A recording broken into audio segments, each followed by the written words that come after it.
एक तरफ जहां पर मॉनसून सत्र का आगाज हो चुका है, विपक्ष की अपनी तैयारी है, सरकार का डिफेंस मैकेनिज्म ऑन है, तो दूसरी तरफ विपक्ष इस बार अपनी एकजुटता की कसौटी पर खरा उतरने की कोशिश करेगा। लेकिन कोई ऐसा भी है जो उस महागठबंधन जिसको नाम इंडिया दिया गया है उससे बाहर रखा गया है। जाप के सुप्रीमो पप्पू यादव इस वक्त हमारे साथ लाइव जुड़ चुके हैं। पप्पू यादव जी, बहुत बहुत स्वागत करती हूं आपका भारत 24 पर। लेकिन आपके मन में जो सवाल, वही सवाल मेरे मन में भी कि आप गठबंधन से बाहर क्यों हैं? देखिए, एक बात पहले समझिए, इस देश की जो राजनीति है वो कंप्लीट रूप से कोई विचारधारा की राजनीति नहीं होती। वो सत्ता कैसे लिया जाए, सत्ता में कैसे आया जाए, एन केन प्रकार। अब आप याद करिए, अलगाववाद की बात करने वाले नरेंद्र मोदी और बीजेपी महबूबा से कैसे गठबंधन हुआ था। अभी मुख्तार अंसारी के लड़के से बीजेपी का गठबंधन हुआ। मणिपुर की घटना को आप देखिए, दुनिया में शायद वर्ल्ड में ऐसी घटना कभी नहीं घटी होगी जो बीजेपी की सरकार में घटी। कल दो लड़कियों को जिस तरीके से नंगा करके सैकड़ों हजारों लोगों के बीच में बलात्कार किया गया और पूरा बॉडी नंगा करके छेड़ता रहा 2 से 3 घंटे तक। इस धरती पर अब रहने का कोई रास्ता आप खुद समझिए। इस हिंदुस्तान में अब राजनीति का कोई रास्ता मेरे जैसे लोगों के लिए शायद लगता है नहीं बचेगा। जिस देश में 53% महात्मा गांधी की लैकिंग हो और 47% नाथूराम गोडसे की लैकिंग हो जाए, तो क्या आपको लगता है कि हिंदुस्तान के लोग मृत नहीं हो चुके हैं? और जो सबसे ज्यादा भ्रष्टाचार की बात करने वाला नरेंद्र मोदी और एनडीए, आप खाली थूक फेंक करके फिर से चाटना। अंबेडकर और रामविलास की फोटो को फेंक दिया, घर से बेघर कर दिया, परिवार और दल को तोड़ दिया, फिर चाट रहे हैं, फिर गले लगा रहे हैं। सियासत के लिए क्या क्या नहीं किए जाएंगे। जो नरेंद्र मोदी मध्य प्रदेश में बैठ करके कह रहे थे कि ये भ्रष्टाचारियों का कुनबा है, और फिर 3 दिन के बाद 77,000 करोड़ कोऑपरेटिव के सबसे बड़े घोटाला, अजीत पवार, फिर प्रफुल्ल पटेल, फिर 2 साल रहने वाला छगन भुजबल जो जेल में रह के आए, ईडी ने जिसको तबाह किया बीजेपी ने। लेकिन पप्पू यादव जी, आप तो राजनीति के इतने बड़े महारथी हैं कि आप तो ये जानते ही हैं ना, वो अंग्रेजी में कहते हैं ना कहावत, nothing is permanent in love and war, और उसमें आप जोड़ दीजिए politics, nothing is permanent in politics also. और शायद इसीलिए मैडम मैं एक बात बता रहा हूँ। मैं आपसे एक बात बहुत ही क्लियर कहना चाहूंगा। इस हमारे जैसे राजनीतिक व्यक्ति जो कंप्लीट रूप से हमेशा भारत के इतिहास, लोग India is love, love is India, India in India is Gandhi, Gandhi is India, India is Subhash, Subhash is India, India is Bhagat, ये डिफरेंट पार्ट है।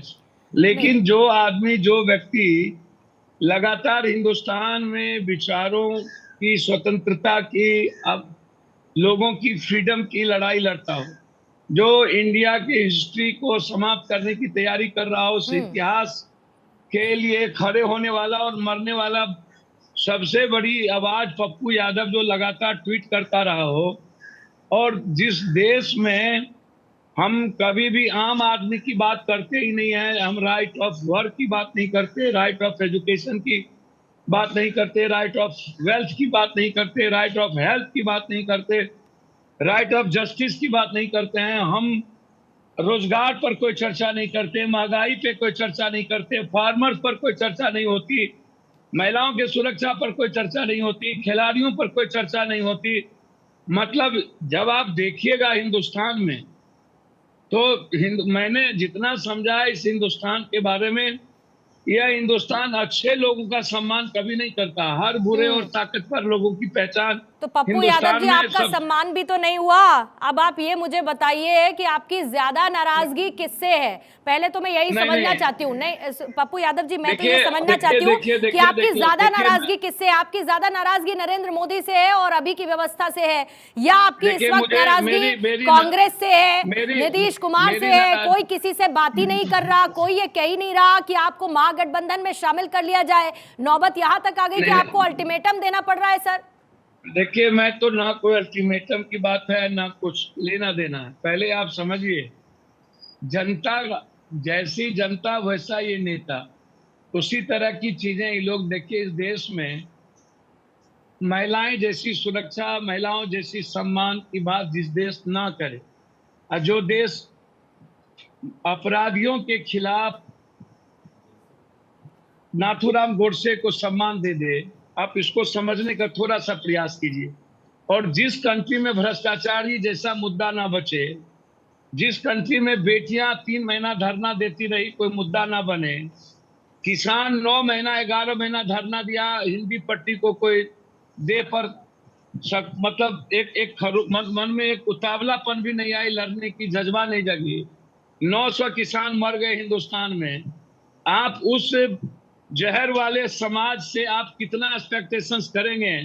हमारे लोगों की, जो हमारे जैसे लोग, पप्पू जो यादव आदमी जी, लगातार, पप्पू यादव हम जी, लगातार, मेरी बात मुझे समझिए ना, नहीं, मैं आपकी बात बिल्कुल समझी सर, लेकिन मैं ये कहती हूँ कि शिकायतों का अंबार तो हर किसी के पास है, और आपके पास तो मौका है कि जो शिकायतें हैं, जो कहा जाता है ना कीचड़ है, उसको साफ करने के लिए, तो आप तो उतरे हुए हैं वहां पर, आपके पास तो हथियार है, आपके पास तो मौका है। आपने खुद बिहार के सेंट्रिक बता दीजिए, जितनी आपने समस्याएं गिनाई, इनको दूर करने के लिए पप्पू यादव ने कौन से जतन किए? अच्छा एक बात तो आप बताइए ना, मैं तो वही कह रहा हूँ, आपको तो पता होगा ही, पटना के बाहर में 12 दिन तो हम सोए तक नहीं कोरोना में। पता है सर? 9 महीना, सुनिए ना, 9 महीना बिहार के हर लड़ाई में, हर तरह के विचारों पर जब हमला हुआ है, किसी न किसी व्यवस्था के द्वारा, ईडी हो, सीबीआई हो, आईडी हो, ईटी हो, सीटी हो, कोई भी ऐसी चीजें हो, या अभी डोमिसाइल का मुद्दा हो, जो बिहार के लिए सबसे बड़ा मुद्दा है कि महाराष्ट्र और झारखंड डोमिसाइल मुद्दा लागू कर चुका है। अन्य स्टेट की स्थिति वही है, बिहारी बाहर में पीटे जाते हैं, यूथ को रोजगार नहीं मिलती है, एसटीटी टीटी का मामला भी सामने में है, 8 लाख शिक्षक के मामले हैं। तो आप कभी देखेंगे ना कि जब यूपीएससी और एसएससी का सर, मामला मुझे तो दिल्ली में स्थिति हुआ था, पता है, पप्पू यादव, मैं तो खबरें दिखाई तो रही हूँ, लेकिन कीजिएगा क्या सर? मैं कह रही हूँ कीजिएगा क्या? आपको तो कोई अभी ना सुनने के लिए तैयार है, ना आपको कोई मनाने के लिए तैयार है। वजह क्या है? आपको लगता क्या है कि कैसे पप्पू यादव करने वाले हैं आगे की तैयारी? क्या करेंगे पप्पू यादव? अच्छा एक बात समझिए, हम और नेता तो हैं नहीं, और लोग तो हैं नहीं, हम तो एक सेवक है या एक साधारण आदमी है, वो लोग राजा है, हम रंक है। हम तुलसी सूख जाए या तुलसी जिंदा रहे, फिर भी हर आंगन पर हम पानी चढ़ाते हैं। हमारा जो रिश्ता है वो कंप्लीट रूप से बिहार के 14.5 करोड़ और कोसी सीमांचल मिथिलांचल की जो का इलाका है, जो लगातार आप इस इशू को देखिएगा, तो बिहार में जब गरीबी पर या अन्य चीजों पर कोई बड़ा आंदोलन या निर्णायक लड़ाई या भूमिका का सवाल आता है, और विपक्ष पर जब जब कभी एनडीए ने बड़ी ताकत ने हमला किया है, तब तब पप्पू यादव विपक्ष को सेव करने के लिए हमेशा खड़ा रहा। सदन के भीतर भी कांग्रेस के विचारधारा नहीं, और तो उसकी अभी किसको बचा आइडेंटिटी के साथ में, पप्पू मेरी यादव बात जी, मैं ये समझ रही हूँ, आपकी इंटेंशंस तो मुझे बहुत क्लियर हैं, और आप जो करते आए हैं वो भी मुझे बहुत अच्छी तरीके से पता हो गए सर, सालों हो गए आपकी राजनीति को देखते हुए और आपके किए गए कामों को लेकर। लेकिन अभी की स्थिति में तो क्लियर है ना situation, India versus NDA. NDA का हिस्सा आप है नहीं, इंडिया का हिस्सा आप है नहीं, और इंडिया का हिस्सा आप अगर बनेंगे नहीं, आप तो तैयारी कर रहे हैं 5 सीटों की, उन 5 सीटों से सर पाइएगा क्या? मेरी बात तो सुनिए, इस देश में हम ही एक आदमी नहीं है कि किसी दल के हिस्से नहीं है। मायावती जी हैं, एआईएमएम हैं, चंद्रबाबू नायडू हैं, राजशेखर रेड्डी हैं, इस तरीके से बहुत सारे दल हैं, जैसे टीआरएस है, बहुत सारे दल हैं जो सत्ता में भी है, सत्ता से बाहर भी है। 9 एमपी मायावती को भी है, 2 एमपी 2 एमपी एआईएमएम को भी है। नहीं सर, तो आप अपनी यथास्थिति से खुश हैं? नहीं, मेरी बात तो सुनिए मैडम। नहीं सर, मैं तो ये समझना चाहती हूँ कि यथास्थिति से खुश हैं आप? मैं उसी जगह ले जा रहा हूँ। हम मायावती, हम और एआईएमएम लगभग 4.5-5% वोट अगले विधानसभा में 19 में हम लोगों को आई थी। हम उसके पहले हमको 2.25% वोट आया था जब हम चुनाव लड़े थे, इस बार 2.5%। यदि 4.5% वोट को ही आप देख लीजिए, तो ये 4.5% वोट तो काफी होता है किसी भी सरकार को के साथ खड़े होने में, बनाने में। किसी को की भूमिका बहुत बड़ी होती है। अब मायावती जी क्यों अकेला, क्यों उनको लोग छोड़ रहे हो, तो उत्तर प्रदेश का सवाल है।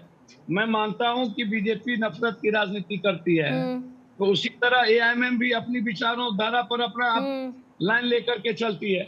मैं ऐसा मानता हूं। तो ये तो जिम्मेदारी एनडीए को मायावती के लड़ने से कितना बेनिफिट है, एआईएमएम को अकेले लड़ने नहीं, से। पर सर वो तो चलिए अपनी अपनी राजनीति सब कर रहे हैं ना। मैं तो ये कह रही हूँ कि आपकी पार्टी की राजनीति क्या है।